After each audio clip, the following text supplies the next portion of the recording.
Hey everybody, this is Mike with the One Stop Co-op Shop, and today I'm playing through Zombicide White Death. I'm going to do one of the scenarios and then give my thoughts on the rules changes, and disclaimer that I got a review copy of the base game for this one. And if you like the content on the One Stop Co-op Shop, consider supporting us through Patreon. You get early access to our videos and exclusive videos every month you can't see anywhere else. You can also listen to our podcast for reviews and design discussions, or join the conversation and say hi on our Discord. So Zombicide White Death is the third, I believe, in the combinable set of the Fantasy Zombicide series, which includes Black Plague and Green Horde, I think it is.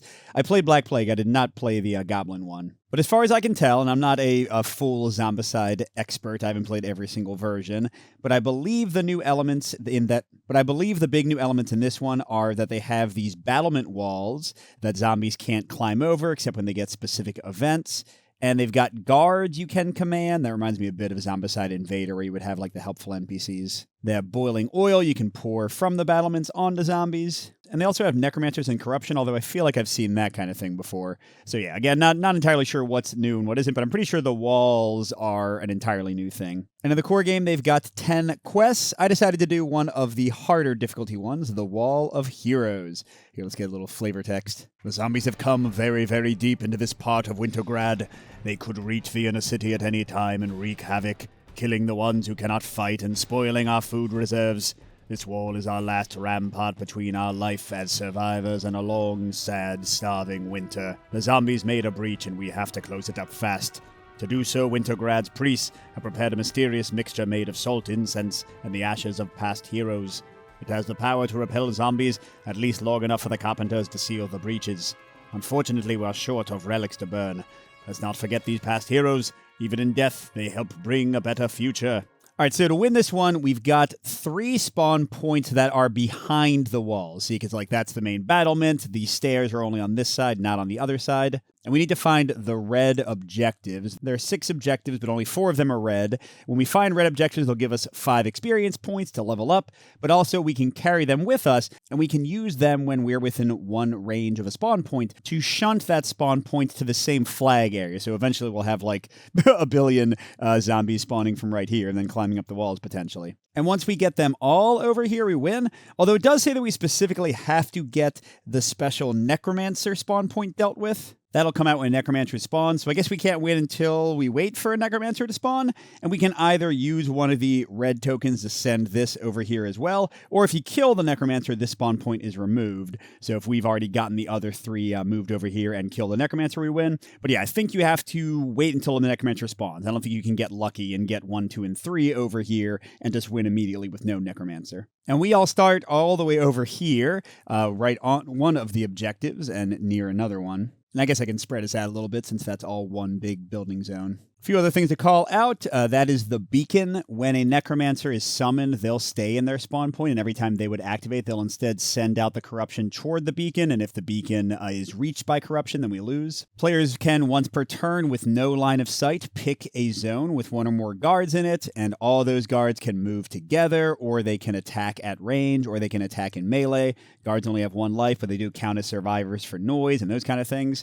And for the boiling oil, for 3 actions for a hero or 3 guards altogether with 1 action, can either move it with them to an adjacent spot, or they can pour it off the battlements onto the ground level and just murder everything in the space they pour it into. And the person who commanded them gets the victory points for all their kills. So if one of my heroes spends an action to activate the guards, they get their experience points. Besides that, this is pretty much basic Zombicide, so let's just kind of jump in and I'll explain things as we go. Although let's briefly meet the new heroes. We've got Ogon, who starts with Shove and also can push when they activate guards. All these survivors get a little guard bonus thing, and they have extra cards if you're using survivors outside of the game to give them a guard skill that they start with. Yeah, so he can push people.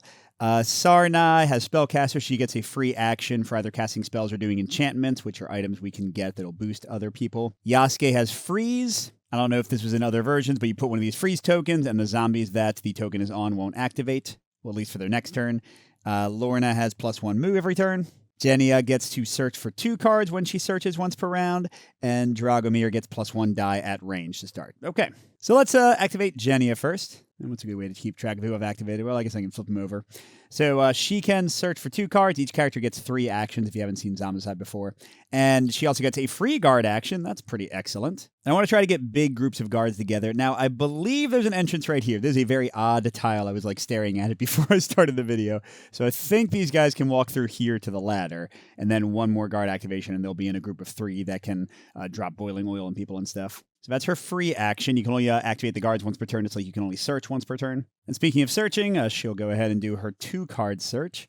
Ooh, she got Lightning Bolt and Crossbow. I might want to take an action with her to give those to other more important people. Okay, so that was her first regular action. For her second action, let's go ahead and see what this is. Oh, it's the green. In this scenario, the green and the blue get you vault items, but they don't give you any experience. Oh, she got another crossbow. So this one is 1 to 4 range. Wow. 2 dice. Hits on a 4+, does 2 damage, so will kill brutes. And it has the Iron Rain ability, which means that if you're shooting into a space with a ton of zombies, you roll as many dice as targets instead of 2, which is ridiculous. So yeah, what the hey, no hurry for her to go anywhere. Let's go ahead and take a trade action. She can keep the regular crossbow for herself, but she's going to give Dragomir the storm crossbow since he's better with range attacks. You know, I changed my mind. I'm going to put a noise token to show that I've activated them because I don't want to flip these cards over and over. Okay, let's have Sarnai go first because I'm going to have her actually trade with Genia and get the lightning ball because remember, she can do a free magic action every turn. And her starting card, Power Blast, gives +1 die to another prepared combat spell. So this will be 2 dice. 0 to 3 actions, hitting on a 4+. That's not actually that great of a spell, is it? Well, it's okay. I guess the long range is the biggest boost that it gets, but still the Power Blast will make it better. So that's 1 action. And then we have a red one over here. But let's maybe have Sarnai move there. And then for her third action, she'll also command these guys to get them into a kill group. All right, I want to have Lorna go next. She has a +1 free move action per turn, so she'll go for free.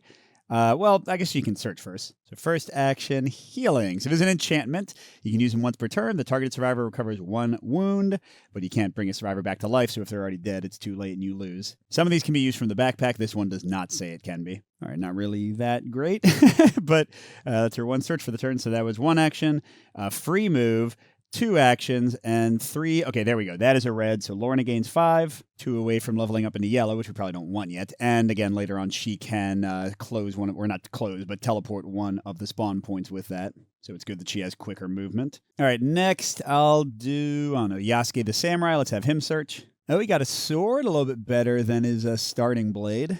And these are both dual weapons. You can see with the little cross sword symbol in the upper left there, which means if we had 2 of them, we could combine them, but they have to be the exact same thing. Oh, you know, I just realized Dragomir has a crossbow as his bonus thing, so never mind. I'm going to give Genia the storm crossbow and him the crossbow. And then how this works is this can go in this slot. There's also where he would put a body item if he got armor later. But now it gives him some more flexibility. Now, if you have 3 weapons, you can only use 2 of them for any given combat action, so you can't, like, 3-hand in the game. You're not Zoro from One Piece. But yeah, he can have a little bit more usability with the crossbow. And honestly, the storm crossbow's power to, like, gain a ton of dice when there are a lot of guys in the same location means that Dragomir's bonus for +1 die wouldn't matter as much. Now, interestingly, we have 2 starting Shashkas, and those, if you're dual wielding them, do 2 damage, and they hit on a 3+, so pretty dang good. So you know what? For Yasuke's second action, he's going to trade and give both to Ogon. So he's just got the 1 pretty good sword, but now this guy is pretty dangerous. And then for his third action, he'll join her over here. We'll have a lot of zombies to kill in a second, but for now, things are pretty quiet. Next, I'll have Ogon go. Might as well. He got a horn bow, which is not terrible. It's got the marksman ability, which means you can ignore targeting priorities, so you can like shoot things hiding behind brutes and stuff. And this is the type of weapon that Genia can freely equip, but really it's not that impressive. So for now, he'll say whatever about that, and I don't know, maybe go join her down here. Then finally is Dragomir, who already has a crossbow. I guess he'll search. And he got a hornbow, too. Well, great. So that was 1, then 2, 3, maybe? I don't know. We got to see what's going on with the zombies before we really commit anywhere. Now, here we go. Time for the zombie phase. Nobody's on the board yet, but let's start spawning them. First at spawn 1, we've got just 2 walkers. Ooh, and they're behind our lines, right next to our guards. Uh-oh. And over here near us, number 2 gets 2 brutes. Good thing we already got some weapons that can kill them. There we go. At number 3, we get 4 walkers and 5 Texas Rangers, maybe. And then finally over here, we get 4 runners, although they don't have anywhere to go. until we get the specific card called Zombicide that lets them climb up the battlements. So we want to try to thin their numbers before we draw that. But since those are just runners, I don't think we need to go crazy, like bring in boiling oil or anything over yet. Oh, well, here we go. Let's start killing people. I'm going to have Genia go first again since she can free order. I'm going to have the guards move with the boiling oil. Let's get it like right near the spawn point. I'm going to try to get a super group of 5 and just hammer them with range attacks. Okay, and then Genia's over here. Should she do a double search again? It seems pretty good. So sure, for her first real action. Wow, we still haven't gotten a zombie result. Katana does +1 damage on a 6 and range 2. Oh, not dual wielded though. And then the jump enhancement, once per turn, the targeted survivor may immediately perform 1 free action to use the jump skill. I think where they just like jump over intervening things and go 2 spaces with 1 action. But for now, I'm just going to leave her with the katana and the storm crossbow. Oh, that's right, storm crossbow. I should probably shoot some people. Yeah, so to that end, let's move her here. And then let's go here because we're going to get to roll 4 dice with the storm crossbow's rain ability. It's hitting on 4+, so that's 3 dead. Not bad, not bad. All right, next I'll activate Genia. She's got her free move action. First real action. Second real action, we're going to send this spawn point over with her objective token. So we're going to lighten some of the stuff here, although the corruption stays, of course. So she's got 1 action left, right? Because she moved for free, moved 1, second, yeah.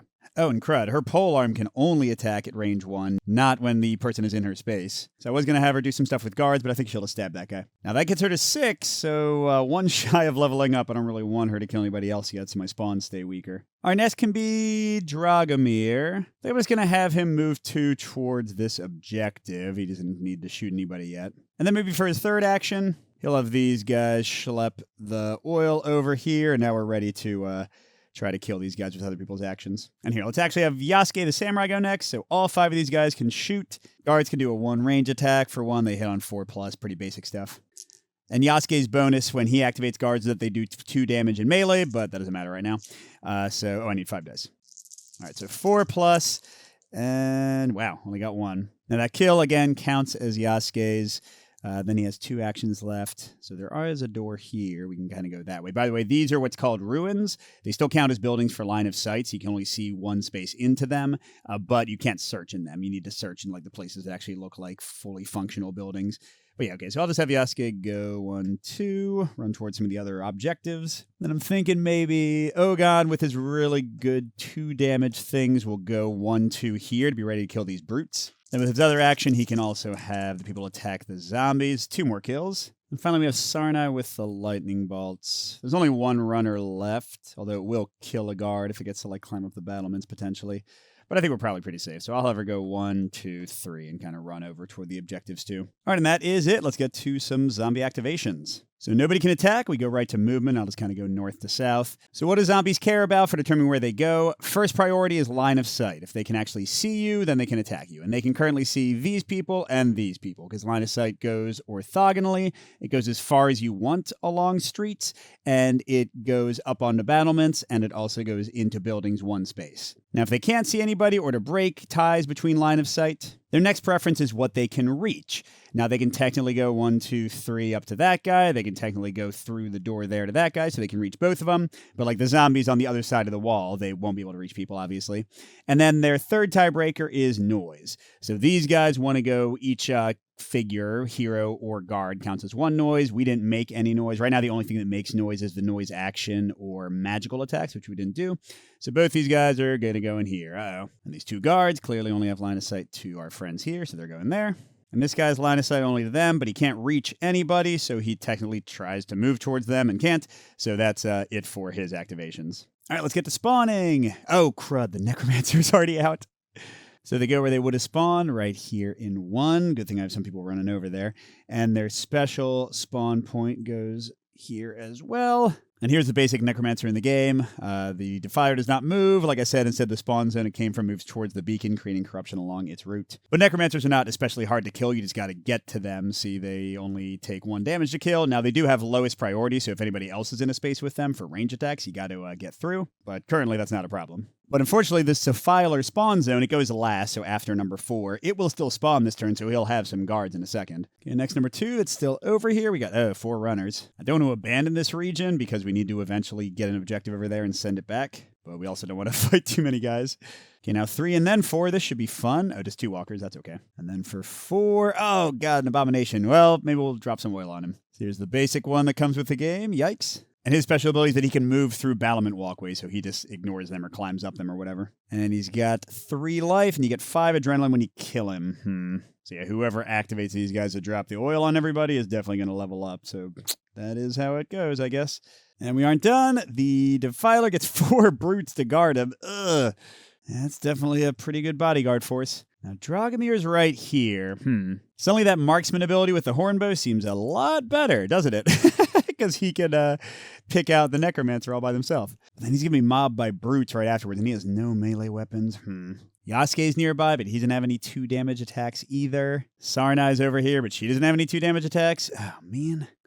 Oh, but actually, wait, I just realized Dragomir will not be their target, right? They'll go toward the guards, guards. And so yeah, let's go and activate Dragomir first. I'm going to have him go 1, 2, and then 3 is going to shoot at the necromancer with the marksman ability on the hornbow. So it's 2 dice with his +1 range die ability, hitting on a 3+. And okay, cool, dead. So that also gets rid of his Defiler spawn. Certainly a good thing. So right now we could win the game if we got all the other things teleported, although there are a lot of Necromancer cards, so he'll probably come back pretty soon. Now let's see, let's have, I guess, Genia go next with her Free Guard activation. She's already got 3 experience points, so I don't want her to be the one who does the oil. I'm going to have her do these guys attacking for their activation.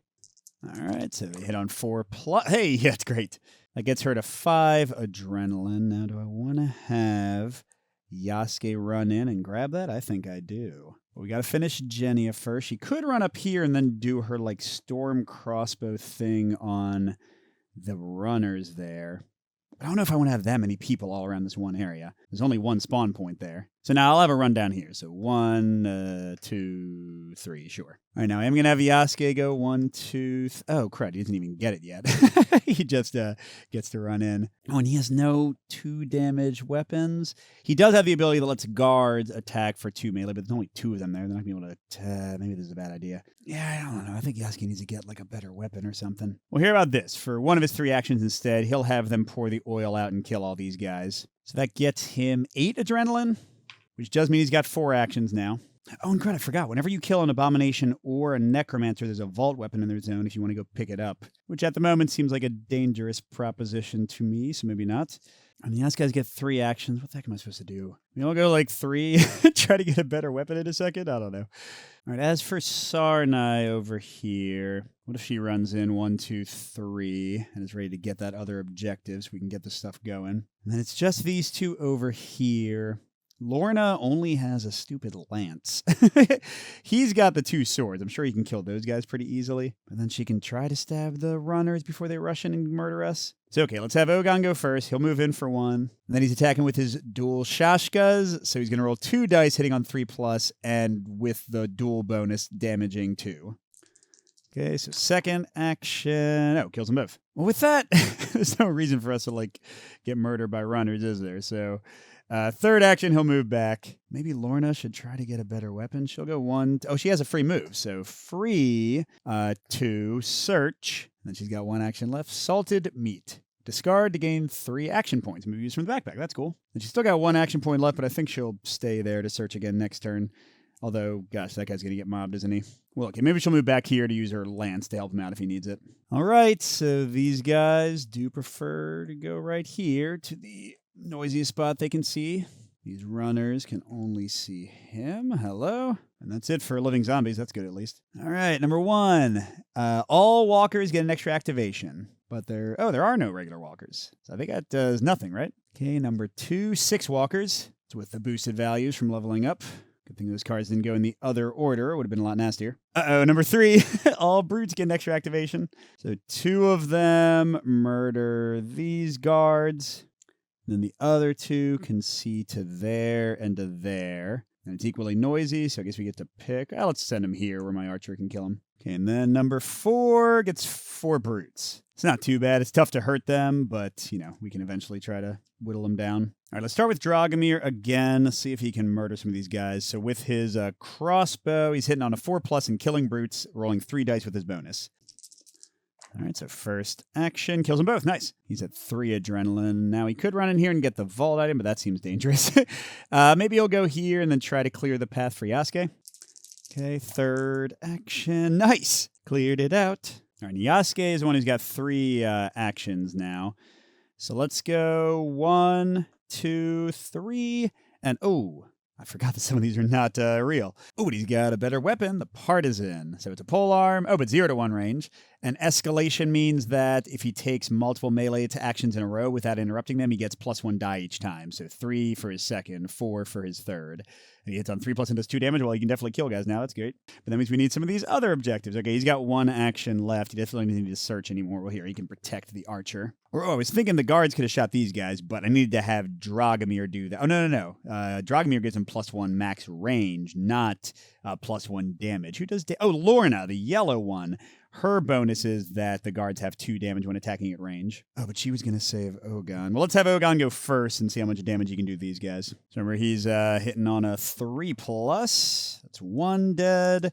Second action, 2 more dead, which does get him into yellow. So he's got 4 actions now. So third action. And yeah, no reason to hang out here, I guess. So he'll move here for his 4th action. Which means, yeah, let's have Lorna go next. And for her first thing, let's have them do 2 damage attacks at those guys. And she only needs 1 adrenaline to level up. So, okay, killed 3. Nice. So she's got 3 actions left and the free move. And she has no good weapons yet. Oh, but she does have a ton of bonus actions with that meat. So maybe she should run and get one of the objective tokens. Like one of the ones on the wall. So sure, she'll go 1, 2, 3, free move. All right, Jenny is next for her free guard action. Let's maybe gather these guys together so that they can also use some of this oil. And then she's got the storm crossbow, which would be amazing, but she can't get there yet. But it might make sense for me to at least work her over there since I have other people who can get the actual objectives. So yeah, let's have her go back.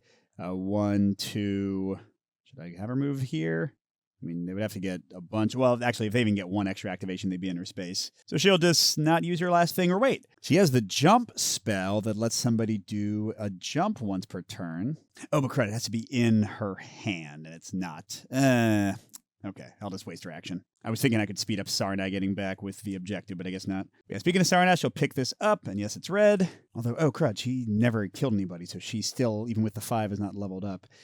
Okay, there is, yeah, she can go through there. So first action, second action, third action, and then she can close that one pretty soon. Well, they said this was a hard scenario, but it doesn't seem so bad so far. So where are these guys going? So I didn't say a line of sight from the battlements goes basically infinitely. It can't go into full buildings, but it can see all street spaces and ruins, and it can even see past buildings. So from here, I could see here, and vice versa. So if there were a bunch of guards here, that big group of zombies could see them, and they would pick them as their priority. But with how they are, I guess, well, it doesn't really matter. They're only moving 1, but their priority are the big group of 5 guards up on the wall. And this guy also wants to party with them, but he can't. All right, number 1, 2 brutes. It's not too bad. Number 2, oh, another abomination. This time we have no easy way to kill it, because there are no weapons that do 3 damage. You need a 2 damage weapon and a bonus. And yeah, I don't see any of my characters that can get plus damage anytime soon. Crud. I mean, we could try to run next to him and just close the thing, right? And just pray. And then double spawn. Number 3, 2 runners. That's entirely fine. And number 4, here we go. Zombicide. So first we spawn 1 walker in every corruption zone. Those are the green ones. That's a lot worse if the necromancers have spread them. And then every zombie may perform 1 move to specifically get up a battlement walkway if it gets them closer to their zone, so other zombies don't get a free move. So 1 goes there, and 1 walker in each of the other spots. And these guys, yep, they want to go here. Oh, no! Okay, they're not dead yet, so we can try to save them. Yeah, it does say 1 move, so I don't think the runners get to do their bonus activation. Now, these guys are next to the battlements, but what it says is you figure out what their priority would be, and in this case, they can see them over here, so that's already their priority because line of sight takes precedence, so they don't care that they're next to a wall. They just still want to get to yellow, and they don't get the bonus move. All right, well, that complicates things somewhat, doesn't it? All right, but you know what? I got a plan to get us close to winning with Jenny. I'm going to have her go first, and she'll do her free activation to have these guys attack. They don't have any bonus to damage, so they can't kill the brute, but they could kill the runner and walker. All right. Whoops. Dropped a die. And, okay, 2. So I guess they'll kill both of the runners. That makes sense. Oh, and cool, that gets Jenny up to get a 4th action as well. And here's what she's going to do with 2 of her actions. She's going to equip the jump spell, and then she's going to use it on Yasuke, which lets him immediately jump, so he can move 2 within his line of sight, and he can jump onto walls, the spell clarifies. So now on his turn, he'll have enough time to get that and get the 1 shut down. And then for her last 2, 1, and then blast with the crossbow, right? I mean, she might get murdered afterwards, but it seems like a good idea at the time. Killed 3 of them. Oh, and I can't forget, this guy has the shove ability, so he can push people from his space. I think including an abomination. So that should open up some pathways for us. So let's have Kim go next. She has the objective, right? So I want him to kill this guy to get him out of their way, and then like maybe rejoin her. Because he's got 4 actions. So 1, 2, 3, 4. Well, I'm assuming he'll kill the one guy. Yep. Oh, and his shove is a free action, so I could actually just shove the guy, but that's cool. So that was it for him. Now, Saranai with the actual chest is going to go 1. Oh, crud. Her spells make noise. Because I was thinking I'd have her go 1, 2, like blast some guys and then run in there and close that next turn. She unfortunately doesn't have the 1 extra action she would need to close that. I could have had her jump to finish it up, but then I wouldn't be able to finish the other one. All right, I had to pause to go get my kids from school, and I think Saranai had taken 2 actions to move, right? Yeah, so she's going to shoot. It'll make noise, but they'll still be equal, and that should work out. And then he's actually, the blue guy isn't gone yet, so he can even run in and kill them, I think, right? So Saranai's using Lightning Bolt. Again, it makes noise, has a magic attack, has enough range, gets +1 die from her other... Oh, that's right. She gets a free attack from her ability. She hasn't used that yet. So she'll have 1 more action to attack again if she wants to. Well, then she'll make too much noise, so maybe not. But yeah, so she's rolling 2 dicing on a 4+. All right, so free attack. Wow, okay. Yeah, let's go for that again. And, God, really? I want her to level up, but I guess that's not happening. That's 2. Okay, and now, go in. He didn't go yet, right? I hate that I had to stop recording. I think only she went, and her, and is that it? I don't think he went yet. All right, so he's going to try to kill some walkers. That's 1 hit, and he gets 2 more actions. That's all of them. I mean, if he hadn't taken his turn yet, they just would have walked towards him, which isn't that big of a deal. And these people would have also walked towards him because they have line of sight, even though she made more noise. So if I cheated there, it should be too big of a deal. All right, now an important one. Yasuke is going to pick this up for 1 action. That gets him 5 more adrenaline. They're at 14, so still not up to orange.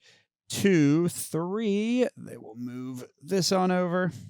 I might as well start killing some people for their 4th action. So they're rolling 2 dice, hitting on 3+. And that kills 2 of them. And they have the freeze ability, so this guy's actually not going to activate this turn. Nice. And I think she's the only one that's left. But let's have her take 1 action to activate these guys. Although, I mean, they can't hurt the the brute. But yes, they'll certainly kill the other one. And then, sure, she can run up here and get that, I guess. That gets her to 15 XP. And what should she do for her last action? She has a lance, so can't actually help to kill these guys. So no, maybe she'll just hang out. All right, so we'll win next turn unless Necromancer comes out or something else weird happens. Well, let's resolve some activations. Okay, so he does nothing. They go toward the nearest person they can see. Hello. And the brute murders one of the guards. So now we're doing 3 spawns here. First 4 runners. And then over here, oh, it's the Necromancer. So we just got to kill him, plus whoever respawns to guard him. And that's going to make the Abomination right there a little bit annoying. Okay, 3. Oh, if there's already a Necromancer, it gets an extra activation, which means instead it just places some more corruption. And these places turn into street locations, so that's no longer a building for the rest of the game. Okay, then the 4th one over there is 6 walkers. And finally, the bonus one here. Oh, Abomination gets an extra activation. So I guess he just smacks me for 1 damage. Oh, but that means that they don't actually have anybody to guard them. That should make things easier. Yeah, really all we should need to do is just activate Saranai, right? So 1 action. 2 to blast with lightning. Or no, not 2. She gets a free attack. Let's see if she can actually hit this time. What the fridge? 2nd action. She still needs 1 to actually put down the thing. Thank God. Okay, and then, yes, that goes away from the Necromancer being dead, and she can put this one over. And we won! Yay! So definitely a quicker scenario. They called it hard. I'm not sure if I would agree with that. But let's go into a little bit of a review from the scenarios I've played, this one and others. What do I think of this set? So first of all, like most Zombicide sets, there's not really as much content as you would want in just the base game. 10 scenarios isn't too bad, although some of them I didn't find very interesting of the ones I played. But you only have 6 characters and you always use all of them, so that's already a pretty limiting factor. Now, of course, you could combine if you also own the Green Horde set, or if you own any other Zombicide things, you could bring characters in from there. Again, you use cards to give you a guard bonus, so you still can kind of like function the same way. But yes, just buying this set, you're paying for miniatures. You know what I mean? And it's not as much value in terms of other content as you might want. But putting that to the side, because that pretty much applies to every Zombicide core set you get if you're not actually crowdfunding their campaigns. The new mechanics, I like them. I think the walls are pretty good. They give an ebb and flow to like where the enemies can come in, and enemies will just kind of pile up while you try to plink them away, and then they'll suddenly rush over the wall when you get those certain spawn cards. I think that works really well. And the guards are pretty interesting. Again, reminds me of Zombicide Invader, where you would have like, I forget, it was like a turret and a little robot or something that would help you. I think having those sort of NPCs to manage and deal with is fun. And it does give you something to do even when your character is like kind of away from the fray, because you can use an action to command any guards anywhere and get some adrenaline that way. Well, besides that, there's nothing necessarily new or unique here, and nothing wrong with that. This is a fine jumping in point for Zombicide if you don't have any of those sets. I think the new characters being sort of like anthropomorphic animals, at least for my taste, is really cool. It's very anime-ish. Others might not agree, of course. But yeah, I think this is a fine set. Nothing special, nothing hugely new, but it's another good Zombicide game. So there you go. Thanks for watching, everybody, and a special thank you to our biggest Patreon supporters, J. William F., Pedro Lucas, Nick Skeen, Miles, Wayne Scott, and Steve Wren. We'll see you at the next stop.